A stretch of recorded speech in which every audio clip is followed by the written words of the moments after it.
Hello दोस्तों, तो कैसे हैं आप सब। आशा करते हैं आप सभी मस्त स्वस्थ और ज़बरदस्त होंगे। ठीक है, आज हम लोग देखने वाले हैं जिस टॉपिक का नाम है पदार्थ तथा उनकी अवस्थाएं। यानी कि आज हम इस वीडियो के अंत तक पूरे यह जान चुके होंगे कि पदार्थ क्या है और उनकी अवस्थाएं क्या है। चलिए शुरू करते हैं। यहाँ पे दिया गया है पदार्थ तथा उनकी अवस्थाएँ। पदार्थ तथा उनकी अवस्थाएँ, तो शुरू में जानेंगे कि आखिर पदार्थ क्या है और फिर उनकी अवस्थाओं के बारे में एक एक करके पूरी डिटेल में जानेंगे। ठीक है, तो यहाँ देखिए, वह सब कुछ, ठीक, वह सब कुछ जो स्थान घेरता है, ठीक, क्या करता है, जो किसी भी स्थान को घेरता है, ठीक है, और जिसका भार होता है यानी कि जिसका कुछ कुछ वजन होता है, उस सब को क्या कहते हैं, पदार्थ कहलाता है। ठीक, उदाहरण के लिए पानी, लकड़ी, हवा, किताब इत्यादि। ठीक, आगे देखिए, यहाँ पे दिया गया है पदार्थ की अवस्थाएं यानी कि स्टेट्स ऑफ मैटर।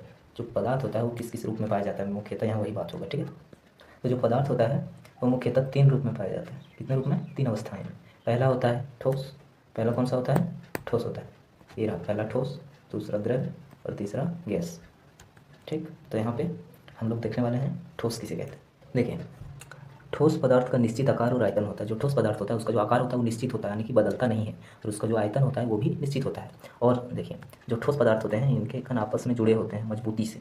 मतलब इनके जो पार्टिकल्स होते हैं, जो छोटे छोटे कण से मिलकर बने होते हैं, वो बहुत ही मजबूती से जुड़े होते हैं। ठीक, जो ठोस पदार्थ होते हैं ये कठोर होते हैं और उन्हें आसानी से दबाया नहीं जा सकता है। यानी कि ठोस पदार्थ को आसानी से दबाया नहीं जा सकता है। उदाहरण के लिए यहाँ पे देख सकते हैं लकड़ी, बर्फ, पत्थर, किताब, टेबल इत्यादि। आगे देखिए, द्रव किसे कहते हैं, इसके बारे में थोड़ा समझ लेते हैं। देखिए, द्रव का निश्चित आयतन होता है लेकिन निश्चित आकार नहीं होता। जो द्रव होता है उसका जो आयतन होता है वो तो निश्चित होता है, लेकिन जो द्रव का आकार होता है वो निश्चित नहीं होता है। जैसे इसको हम एग्जाम्पल से समझ सकते हैं।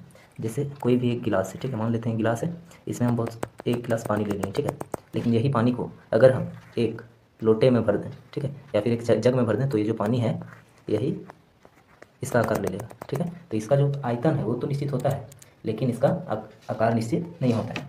द्रव को आसानी से बहाया जा सकता है यानी कि जो द्रव होता है वो आसानी से बह सकते हैं। ठीक, उदाहरण के लिए पानी, दूध, तेल, रस इत्यादि। चलिए अब गैस देख लेते हैं थोड़ा सा। तो जो गैस होते हैं, गैस का ना तो निश्चित आकार होता है और ना ही निश्चित आयतन होता है। ठीक है, जो गैस होते हैं उनका ना ही निश्चित आकार होता है और ना ही उनका निश्चित आयतन होता है। जो गैस होते हैं इनके कण जो होते हैं, जो छोटे छोटे पार्टिकल होते हैं गैस के, बहुत दूर दूर होते हैं। ठीक है, जो गैस होते हैं इनके कण बहुत दूर दूर होते हैं। ठीक, और स्वतंत्र रूप से गति कर सकते हैं। जो गैस के कण होते हैं आप स्वतंत्र रूप से गति कर सकते हैं।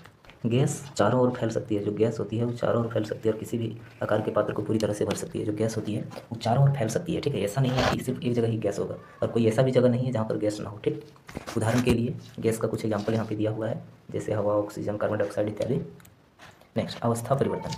जैसे अवस्था परिवर्तन के बारे में इसलिए जानना जरूरी है क्योंकि ये जो पदार्थ होते हैं वो अपने अवस्था को कभी कभी चेंज भी कर लेते हैं। ठीक, तो इनके बारे में थोड़ा सा जान लेते हैं। देखिए, पहला है गलन।